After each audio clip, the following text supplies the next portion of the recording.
So at the end of last year, I quit social media completely, and I made a whole video about that and wrote an article and all this and made a real big deal about it. But I actually deleted all of the apps, not just off my phone, but like deleted all my accounts. And now it's 4 months later. I've gotten a lot of questions from people like, how's it going? Like, are you glad you did it? Do you regret getting off social media entirely? And specifically, a lot of questions about, hey, you run an online ministry. What does that look like? Because this is also redeeming productivity is what supports my family. So leaving social media, a lot of people think you can't run an online business/ministry without using social media. And I wanted to kind of just share my own results from how that's been going, what the pros and cons have been, and just give you some ideas in case you've been thinking about quitting social media and maybe you want to do it, but you kind of have some different fears. I'll just give you my unvarnished experience myself. If you don't know, my name is Reagan Rose. I talk about productivity from a Christian worldview, and this is a little bit offbeat than what we normally do, but I thought it would be sort of a personal little follow-up to something we've done before. So we'll handle it this way. I'm going to talk about some of the personal benefits I've experienced from being off social media entirely, and I guess some of that will be some of the struggles with it as well. And then I'll talk a little bit about what about running a ministry/business with social media? How has that affected things? Am I glad I did it? Do I regret it? Etc. Okay, so let's talk about personal benefits. So I quit social media entirely because I had tried for years to sort of limit my access to it. I just felt like the negatives outweighed the benefits in a lot of ways. And you can see my whole video or podcast about that if you are interested in hearing my entire explanation for why I made the decision. But when I had tried in the past to just limit my access to it, I always just kept coming back, spending more time than I wanted to, especially now with things like Instagram having reels. I would just scroll those mindlessly. I just felt like I was wasting a lot of time and a lot of issues too with just some of the content on the platform, specifically from Christian on Twitter specifically, I found really discouraging and dispiriting. And so I just didn't want to be around that, honestly. So how has it been not being around that? Well, I will say as like a blanket statement, quitting social media, completely deleting it, sort of burning the bridges or burning the boats, as it were, so I can't actually get back on by deleting all my accounts. One of the best decisions I've ever made, like hands down. So that's there. I won't bury the lead for you. I'm really, really, really glad I did it 4 months later. Some of the benefits I've experienced. I am reading a lot more books specifically. I sit in this chair back here and I read books. That's how when I need a break or whatever, and when I normally would have looked at social media, I'm reading books instead. I like that. A lot more quality time with the kids. There's no reason to have my phone out to look at it. I mean, obviously there's no good reason to be doing that anyway, but without having those apps on there, without even having access to them, I'm not on there. And, one of the things you find too is if you're on social media a lot, even when you're not on it, looking at it, sometimes you're thinking about it and your brain's thinking about that stuff. It's not part of my life. I'm really liking that. I'm more present with the family. Anxiousness. Overall, I feel less worried. I'm not like a particularly worrisome person. I think that means I cause people to worry. Maybe I'm a worrisome person.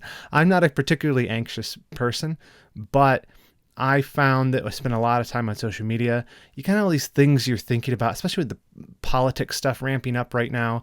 All these different things, it just feels really scary sometimes, the world and all these, controversies, and not participating in that. It makes me realize, hey, that is not the real world. Obviously there's real issues going on out there, but I don't need to be thinking about them all the time, especially the ones that have nothing to do with me. Surprisingly, I may have mentioned this before, I feel less busy. So this has been sort of a hypothesis of mine ever since I did the thing where I had a dumb phone for a couple months and didn't have the smartphone. I think most of us feel busy all the time, not because we're particularly busy, but because our minds are busy thinking about stuff, because we have an overload of inputs. Do you know what I mean? I think because we live in the internet era, and specifically the smartphone era, there's too much information coming in our heads. And so we constantly feel overwhelmed because we don't have time to process all of it. If you try this, and I dare you to try this, stop using your phone for a week. It's really hard for the first week, for the first few days at least. But after the first few days, and try it even for a month, after the first couple of weeks, you just are like, wait, my overall business has not gone down, but I feel less busy. It's a weird phenomenon, but I really do think we a lot of us have this illusion that we just have way too much to do, when actually our minds are just overrun. And I have experienced a sense of calm and more peace and more time to just process and meditate on things, because I'm not filling my head with trivialities of social media. I'm writing more. That's another benefit. More time writing. Just because I don't have other stuff to do. Could look in and check things all the time and be interrupted by social media. More consistency in my daily Bible reading. I've actually seen my consistency with daily Bible reading go up, because I don't have the option really to check my phone or look at things like that would sometimes distract me from the time that I'd set aside to read the Bible in the morning. Same thing with prayer, more consistency there. And interestingly, this is a surprise to me, but in hindsight, maybe it's not, I'm praying more throughout the day. Think about this. When you have a second and you're feeling bored, you sometimes just fill that time with checking your phone. Like, isn't that what we do? You're like, I'm bored, I'll just check this real quick. If you don't have something to check, you pray. It's just like a natural thing. I'm thinking about stuff, and I'm like, I'll just think about that. And then, I should pray about that. And so that's been a really interesting thing. I think that's probably an emphasized downside of us being on our phones all the time, is that probably, if there was some way to chart this, we probably pray a lot less, because we are not praying without ceasing. We're not praying throughout the day, because we're killing boredom with looking for novelty on our phones instead of thinking about things or going to the Almighty in prayer. So just a thought for you. So those have been the benefits. There's probably many more I could think of, but those are the ones I listed. And I would say there are like some struggles, obviously, with being off social media. Have I been tempted to go back on? Briefly, here and there. Mostly it's like a fear of missing out thing on the side of, did I make a huge mistake in doing this? Since I do run an online ministry, since that is our sole source of income as a family, like, have I shot myself in the foot? That remains to be seen. I'll talk about more of that in just a second, but that's been really the only real temptation. Sometimes Twitter, if you don't have an account, there's some stuff you can't even see. So sometimes people will send me a link and it'll be like, make an account. I'm like, no, thank you. I'm not going to. So some of that's been a little annoying, but really, not that much. Other diversions become tempting, sort of these things, these technologies have been created to be addicting, like social media, where it's got sort of the random slot machine effect, where it's like, I just want something new. Let me refresh.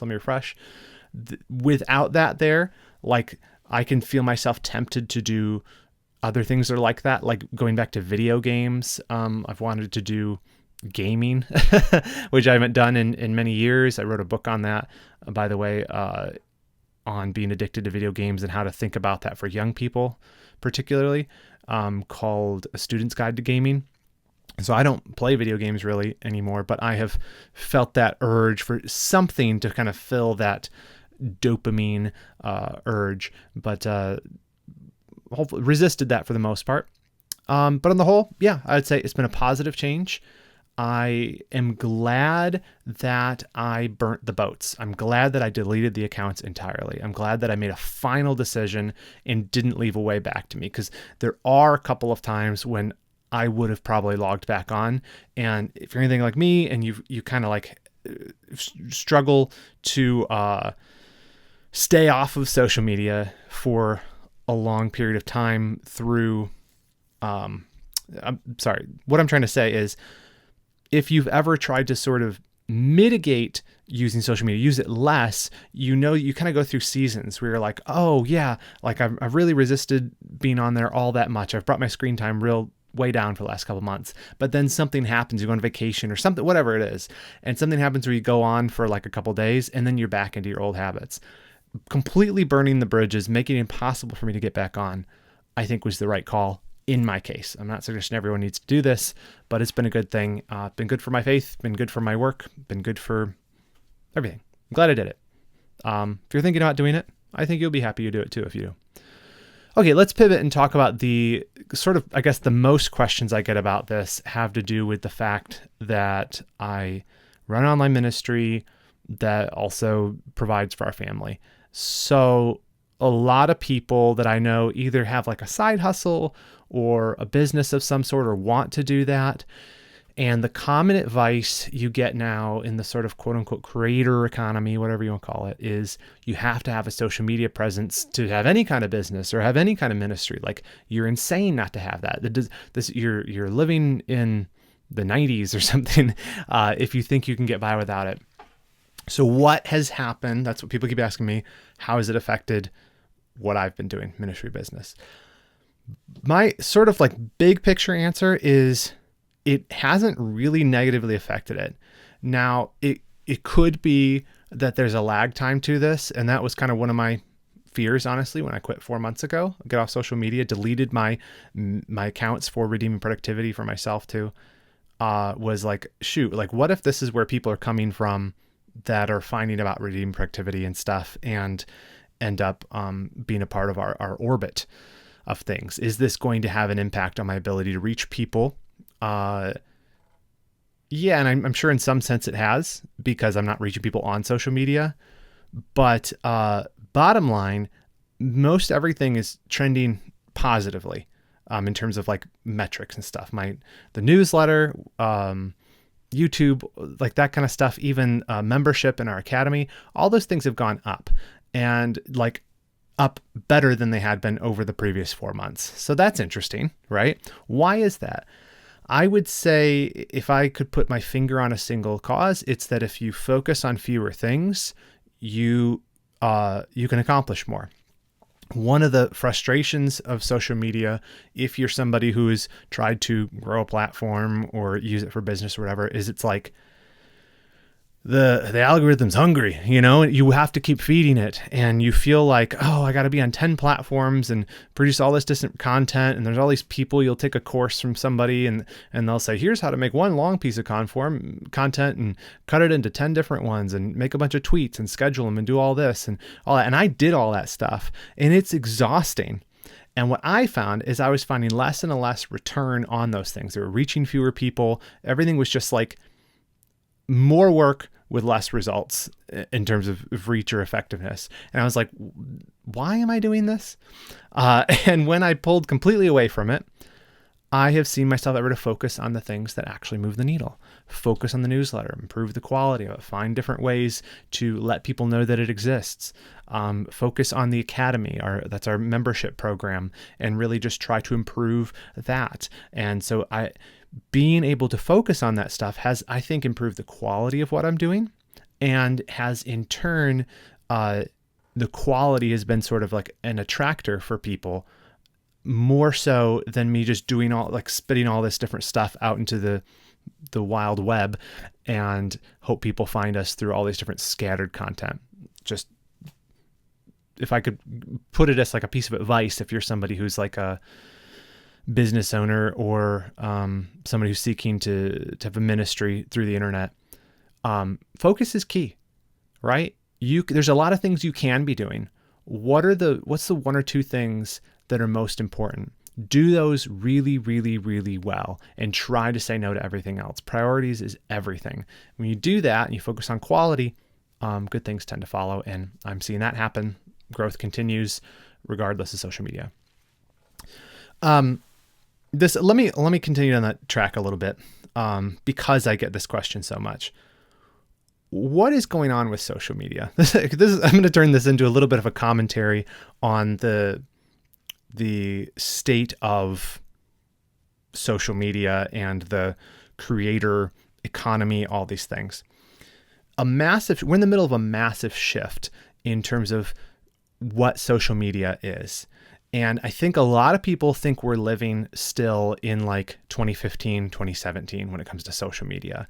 And so a lot of the advice business owners or people with ministries or whatever get is, oh, you use social media to grow a following, and then, that following can you can bring them to your website or do all this different stuff with them. It is not that way anymore. All of the social platforms have been transitioning from a follower model to a discovery model. And if you want a deep dive on this, Jack Conte, who is the founder of Patreon, he did a thing at South by Southwest called The Death of the Follower. It's a talk. If you go on YouTube and type in Death of the Follower, Jack Conte, you'll find it. It's worth watching too if you're some kind of a creator online, because he explains sort of this story of how it used to be that a subscriber on YouTube or a follower on a social platform or whatever, that was how people discovered your stuff. They're saying, hey, I want to see more of this person's stuff. But he argues, doesn't argue, we all know this is true if you do anything on social media. It has changed to where it's discovery based. It's algorithm driven, right? That you get discovered on TikTok. I was never on TikTok, but like TikTok, for example, it doesn't matter who you follow. It's just showing you whatever. Same thing's true on Instagram Reels. Like you can follow people, but all those Reels you look at, like you don't know those people. It's you're now competing against everybody on the internet, and you can't win that game. Even if you secure a follower or a subscriber on YouTube, it's worth very little anymore, because everything you do has to compete against everybody for the attention of the people who even said they want to follow you. And so because of that, trying to build your following on these platforms is kind of insane. There still is advantage to it, I think, if you want to go that route. I'm not saying it's impossible, but to me, I'm just thinking about, I do all of this stuff solo. I don't have a whole team of people. I can't do everything. And so do I want to play the slot machine that is social media? Not really. I don't want to be on there personally. I don't want to give these social media platforms content to help keep people on the platform so they can monetize their data and sell them ads. Like, I'm just not interested in that stuff at all. And it wasn't doing me any favors. So anyway, that's why I got off of it. We could talk more on this. I'm almost done with it. The book, The Anxious Generation by Jonathan Haidt, that came out last month, March. I don't know when I'm going to release this. So it came out in March. He talks about really the negative effects on social media on young people. That even more so solidified my decision to not be contributing content to platforms that are exploitative of people. Like as a Christian, I'm just not even interested in being a part of that world. So I don't know. That was a bit of a rant. This whole thing's a bit of a rant. But hopefully, if you've been sort of following my journey of quitting social media, you're interested in quitting social media or pausing to consider it. Hopefully my little behind the scenes thing here will give you some ideas or encourage you in some way. Ultimately, what it comes down to for me is I'm trying to steward this life well. My decisions don't need to be your decisions, right? This is a wisdom issue here. But for me, I have a short life. There's a few things I want to focus on and give myself to.